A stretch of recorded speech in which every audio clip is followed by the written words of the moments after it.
Kill Bill was a huge stylistic departure for its director Quentin Tarantino, moving away from the neo-noir style of his 3 previous films.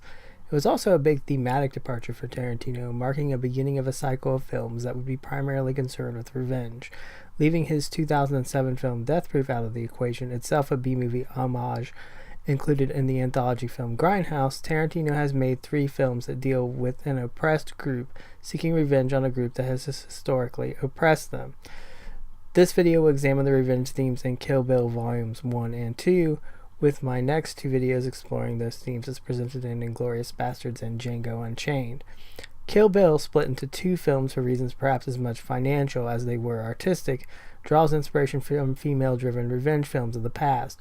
One of the most obvious and acknowledged inspirations by Tarantino is the 1973 Japanese film Lady Snowblood, but judging from some of Tarantino's other stylistic choices, he may have also been influenced by films such as I Spit on Your Grave and Abel Ferrara's Miss 45.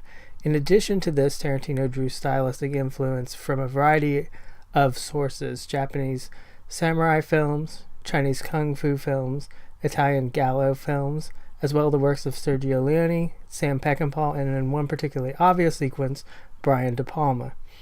Kill Bill's various and seemingly incongruent styles sometimes work against the film, and it could be argued that it might be a stronger narrative work if cut into a single film.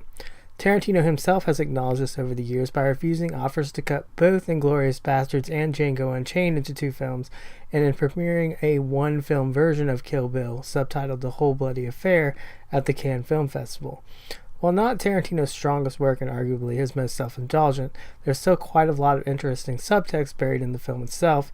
Tarantino, hardly being the most intellectual of filmmakers, seems to have a rather simplistic and many would call reactionary view on revenge, so it is unclear if the subtext of this film, as well as Django Unchained, are intentional, especially when compared to the far more reactionary and problematic Inglourious Basterds. That said, we get all the themes of Kill Bill laid out for us in the first few minutes in 2 scenes. The film opens with the quote, "Revenge is a dish best served cold," credited as an old Klingon proverb, and then black and white footage of Uma Thurman's character, the bride, bloody and beaten in her wedding dress as she lays on a church floor. Bill off-screen wipes her face and speaks softly to her before putting a bullet in her head. Right before this happens, the pregnant bride informs him that it is his baby, establishing clearly that the 2 were once lovers and setting up the revenge narrative. Bill's act is given to us as an act of jealousy and possessiveness by an older man toward a younger woman he was in a relationship with, and her revenge will be the realization of her power and independence.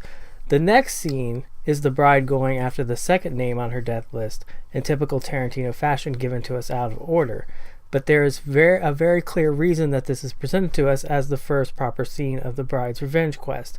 In this scene, we see the bride take on Vernita Green, a former employee of Bill's, who has obviously since left her violent life behind her, much as the bride had once tried to do with her own child. It is significant that this character is living the kind of life that the bride had wanted for herself, but had been robbed of her by Bill. After an initial confrontation that is interrupted by Vernita Green's daughter Nikki coming home from school, the bride ends up killing her in the kitchen, and this is discovered by Nikki. Through this brief interaction, we are given everything that Kill Bill is ultimately about. There is a pervasive theme about how revenge is a cycle presented in Kill Bill, and specifically about parents and children. The bride informs Nikki that her mother had it coming, but if she still felt raw about it after she grew up, that she would be waiting. An irony seems to escape the character in that she has killed a woman who was really seeking the same escape from her former criminal life that she was.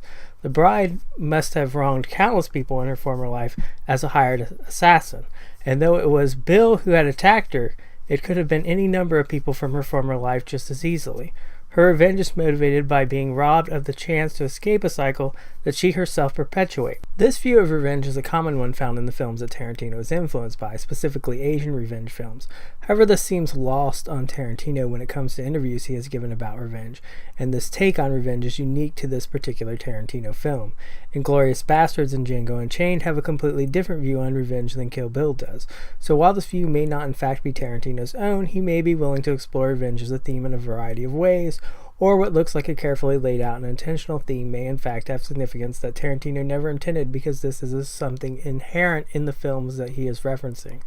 Tarantino gives us an elaborate revenge backstory for Oren Ishii, the first target of the brides, as well, and this could be seen as a conscious exploration of that theme or merely another nod to the Asian films that inspired him. What is no doubt conscious, however, are the particulars of Bill and the bride's relationship. The characteristics of Bill as a literal patriarch throughout the narrative are persistent and obviously intentional. It is also telling that Tarantino's original first choice for the role was Warren Beatty, an actor who has a strong reputation as a ladies' man. Both of these run through Bill's character. His codename is Snake Charmer, and his group of professional assassins consists mostly of women with snake codenames. Also, when in the latter part of the film the bride learns her daughter is alive, Bill is portrayed as a doting and loving father to their daughter Bibi, despite whatever character flaws he may possess. As the bride's quest for revenge continues, Tarantino increases the tension through her interaction with others and what he reveals about the characters. Each of her female targets have traits about them that make them a double of the bride in some way. Vernita has the domestic life the bride was hoping for. Oren has a revenge backstory mirroring the bride's quest for revenge. Elle Driver literally seeks to replace the bride as Bill's lover and his chief protege. This increases the level of betrayal and increases the personal tension of the bride's mission. The bride's interactions with men are even more revealing of the film's themes. Most of the men she encounters throughout the film express misogynistic sentiments toward her. The sheriff who finds her alive on the church floor, the orderly Buck in the hospital, her kung fu mentor Pai Mei, and most importantly Bill's brother Bud all express various forms of misogyny. Bud, in fact, may be seen as a mirror to Bill, the same way that the various female assassins serve as a mirror to the bride. He represents the worst parts of Bill, and those parts we need to be reminded of even as Tarantino makes the character gradually more sympathetic. Bill is more menacing in Volume 1 than he is in Volume 2. In Volume 1, he never appears on screen, and our first impression of him is his shooting the bride in the head. The next time we hear his voice, he admonishes Elle Driver like a child over whether it is honorable to kill the bride while she is in her coma. Bill comes off as a manipulative and predatory presence in Volume 1. As Volume 2 progresses, however, Bill becomes increasingly sympathetic to the audience, and this also portrays the psychological toll that her revenge takes on the bride. At the beginning of Volume 2, we get our first glimpse of Bill when he shows up at the wedding rehearsal. The rapport between Bill and the bride is rather tender, and this is the first time we hear him refer to her as kiddo. Due to the brilliant piece of misdirection by Tarantino in which he beeps out the bride's real first name in Volume 1, we are encouraged to see this as an infantilizing nickname on his part. The introducing Bill as her father to her fiancé and the scenes of him mentoring her in the other flashback sequences humanize Bill, while at the same time his dangerous aspects, as well as the significant age difference between the two characters, is never left off the table.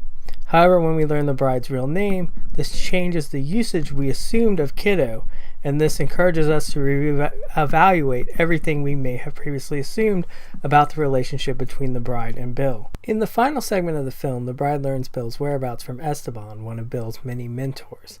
Esteban is a pimp and a father figure to Bill, who tells a story about Bill's childhood.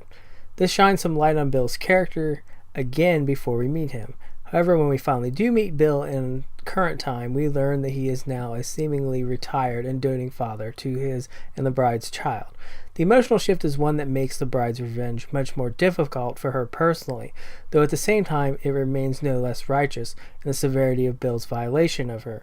The bride does indeed kill Bill, but she does so by revealing that Pai Mei taught her the 5-point exploding heart trick, something she has never told Bill. Her hiding this from Bill can be read a number of different ways, but they all reflect a problem that may have been inherent within their relationship and an issue of trust. When Bill asks her why she hid this from him, knowing full well that he is about to die, she replies, "I don't know, because I'm a bad person." Bill at first replies tenderly to this, "No, you're not. You're a terrific person. You're my favorite person." This reminds us of the tenderness we have seen between them previously.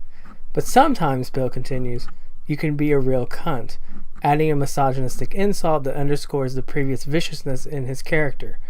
Surprisingly, Bill's death ends up being less the catharsis that you expect, but a strangely bittersweet moment that is perhaps the most emotional Tarantino has ever written.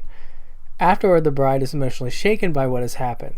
We see her crying on the bathroom floor as her daughter watches television in the other room. As she did with Nikki at the beginning of Volume 1, she has deprived a child of a loving parent, though her revenge can be seen as no less righteous. Unlike Inglourious Basterds and Django Unchained, there is an emotional and psychological price for her revenge. It is also clearly portrayed as a cycle that perpetuates. Tarantino has even teased the idea of revisiting the material, with Nikki seeking her own revenge.